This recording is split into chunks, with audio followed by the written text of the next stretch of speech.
తెలుగు ప్రజలకు ముందస్తుగా మహానాడు పండుగ శుభాకాంక్షలు తెలియజేశారు టీడీపీ కడప జిల్లా అధికార ప్రతినిధి మన్నూర్ అక్బర్.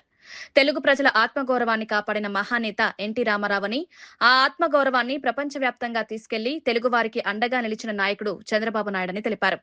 మహిళలకు ఆస్తిలో హక్కు కల్పించడం, మండల వ్యవస్థ ద్వారా గిరిజన అధికారులను ప్రజలకు దగ్గర చేయడం తెలుగుదేశం పార్టీ గొప్పతనమన్నారు. ప్రస్తుతం కార్పొరేట్ రాజకీయాలు నడుస్తున్న సమయంలో కూడా సామాజిక న్యాయం వైపు అడుగులు వేస్తున్న పార్టీ దేశంలో తెలుగుదేశం మాత్రమేనని తెలిపారు. తెలుగుదేశం పార్టీ పండగ వాతావరణం కనపడతా ఉంది అని చెప్పేసి ఒక ఆహ్లాదకరంగా సంతోషాన్ని వ్యక్తం చేస్తా ఉన్నారు తెలుగుదేశం పార్టీ కార్యకర్తలు. మహానాడు అంటే ఎన్టీ రామారావు గారు గుర్తొస్తారు. ఎన్టీ రామారావు గారు అంటే తెలుగు వారి ఆత్మ గౌరవం అనేది ఉట్టిపడే విధంగా మనకు కనపడతా ఉంది. అదేవిధంగా ఎన్టీ రామారావు గారు చేసినటువంటి సంస్కరణల గుడికి మనకు గుర్తుకొస్తా ఉన్నాయి. మహిళలకు ఆస్తిలో హక్కు కల్పించడమే కాకుండా మండల వ్యవస్థను తీసుకొని వచ్చి మండల వ్యవస్థ ద్వారా ఈ రాష్ట్రంలో పరిపాలనను సులభతరం చేసి మండల వ్యవస్థ నుంచి ప్రజలకు మంచి సంక్షేమ కార్యక్రమాలు, ప్రజలకు అధికారులు అందుబాటులో ఉండే విధంగా తీసుకురావడం జరుగుతూ ఉంది. మహానాడు అంటే ఎంతో వివిధ రకాలుగా మంచి మంచి పౌష్టికమైన ఆహారంతో పాటు వివిధ రకాల ఆహార వంటకాలు కూడా మనకు గుర్తుకు వస్తాయి. ఈ రాష్ట్రంలో ఈ రోజుకి తెలుగుదేశం పార్టీ ముందుకు పోతా ఉంది అంటే చంద్రబాబు నాయుడు గారు విజన్ 2020 అని 1995లో పార్టీ బాధ్యతలు స్వీకరించిన తర్వాత హైటెక్ సిటీని స్థాపించి ఆయన మార్కు ప్రపంచవ్యాప్తంగా వేయడం జరిగింది. దాంతోనే ఉండకుండా తెలుగుదేశం పార్టీని పటిష్టం చేసి తెలుగు ప్రజలు ఎక్కడున్నా వారి ఆత్మగౌరవం కాపాడాలనే నినాదంతో టెక్నాలజీని ముడిపెట్టి అనుసంధానం చేసి ఒక్కొక్క కార్యక్రమం సులభతరంగా ప్రజలకు అందే విధంగా దగ్గరికి తీసుకురావడం జరిగింది చంద్రబాబు నాయుడు గారు.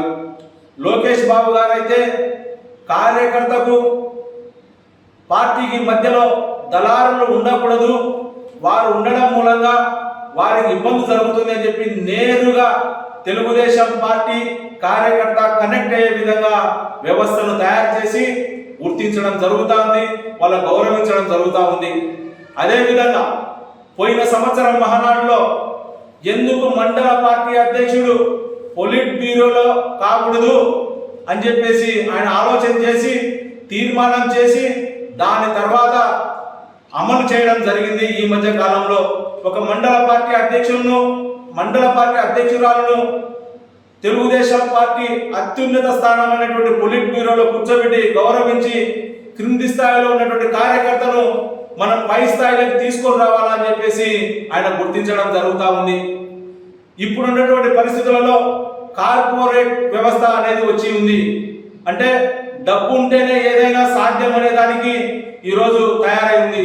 అలాంటి పరిస్థితుల్లో కూడా సామాజిక న్యాయం అనేది బ్రతికి ఉండాలా, మనం ఖచ్చితంగా అమలు చేయాలని చెప్పేసి ఆయన తీసుకురావడం, ఆ సామాజిక వర్గాల్లో భాగంగా ప్రతి వర్గానికి పార్టీలో సముచిత స్థానం కల్పించడం, అంటే మహిళకైతేనేమి, యువతకైతేనేమి, ఎస్సీ ఎస్టీ బీసీ మైనార్టీలకైతేనేమి దామాష ప్రకారం పార్టీ పదవులు ఇచ్చి తెలుగుదేశం పార్టీ అంటే సామాజిక న్యాయానికి మారు పేరు. ఈ దేశంలో సామాజిక న్యాయం కాపాడే పార్టీ ఏదైనా ఉంది అంటే ఒక తెలుగుదేశం పార్టీనే అని చెప్పేసి లోకేష్ బాబు గారు నిరూపించడం జరిగింది. తెలుగుదేశం పార్టీ ద్వారా ఎన్నో సంక్షేమ కార్యక్రమాలు, అభివృద్ధి కార్యక్రమాలు ప్రజలకు అందడంతో పాటు మహిళలకు పెద్ద పీట వేయడం జరుగుతూ ఉంది. మహిళలు ఈ దేశంలో ప్రతి ఒక్క పార్టీ మహిళలకు పెద్ద పీట వేయాలని చెప్పేసి వివిధ రకాల పార్టీలు మాట్లాడుతూ ఉన్నాయి. కానీ ఈ దేశంలో అమలు చేస్తున్న పార్టీ ఏదైనా ఉంది అంటే ఒక తెలుగుదేశం పార్టీనే. ఈరోజు తల్లికి వందనం ద్వారా అయితేనేమి, మహిళలు బస్సుల్లో ఉచితంగా తిరిగేదాని కార్యక్రమం అయితేనేమి, అదేవిధంగా ఉచిత గ్యాస్ పథకం అయితేనేమి, మహిళలకు పూర్తి స్థాయిలో వాళ్ళ గౌరవాన్ని పెంచే విధంగా ఈ కార్యక్రమాలు ఉపయోగపడతా ఉన్నాయి.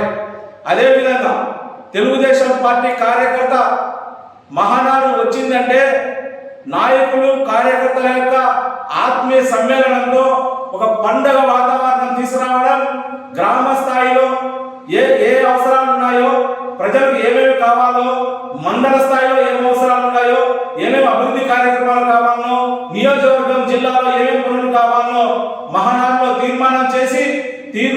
ప్రభుత్వం ద్వారా ఏం చేయాలా, పార్టీ ద్వారా ఏం చేయాలా అనే కార్యక్రమాలను తీర్మానం చేసి నెక్స్ట్ మళ్ళా మహానాడు వచ్చే విధంగా ఇవి ఇంప్లిమెంట్ చేయడం జరుగుతూ ఉంది. ఈ మహానాడు అనేది తెలుగు ప్రజల ఆత్మ గౌరవాన్ని కాపాడే దిశగా ప్రతి సంవత్సరం ముందుకు పోతా ఉంది. నేనైతే దాదాపు 20 సంవత్సరాల నుంచి ప్రత్యక్షంగా పరోక్షంగా ఈ మహానాడు కార్యక్రమంలో నేను పాల్గొంటా ఉన్నా. నేను 20 సంవత్సరాల కిందట సాధారణమైనటువంటి కార్యకర్తగా నేను రావడం జరిగింది. ఈ రోజు జిల్లా అధికార ప్రతినిధిగా బాధ్యతలు తీసుకొని జిల్లాలో ఎక్కడైనా ఏ సమస్యలు ఉన్నప్పటికీ తెలుగుదేశం పార్టీకి సపోర్టుగా, తెలుగుదేశం పార్టీని అభివృద్ధి చేసుకునే విధంగా, తెలుగుదేశం పార్టీకి వెన్ను దన్నుగా నేను నా యొక్క వాయిస్ వినిపిస్తా ఉన్నానంటే దానికి తెలుగుదేశం పార్టీ చంద్రబాబు నాయుడు గారు, లోకేష్ బాబు గారే కారణం అని చెప్పేసి ఈ సందర్భంగా నేను తెలియజేసుకుంటా ఉన్నా. మహానాడు అనేది తెలుగు ప్రజల ఆత్మ గౌరవాన్ని కొనసాగించడానికి, ఒక పెద్ద పండుగ వాతావరణం తీసుకురావడానికి ఇది ఉపయోగపడతా ఉంది అనేది మనమందరం గుర్తించాల్సిన అవసరం ఉంది. ఈ మహానాడు అనేది 1982 నుంచి ఈ రోజుకి నిర్విరామంగా జరుగుతూ ఉంది. తెలుగుదేశం పార్టీ ఈ రోజు అన్ని విధాలుగా వ్యవస్థలతో బలంగా దృఢంగా ఉంది అంటే అది మొదట్లో చంద్రబాబు నాయుడు గారు అయితే, దాని మొదట్లో ఎన్టీ రామారావు గారు అయితే, దాని తర్వాత చంద్రబాబు నాయుడు గారు దాన్ని పటిష్టం చేయడం జరిగింది.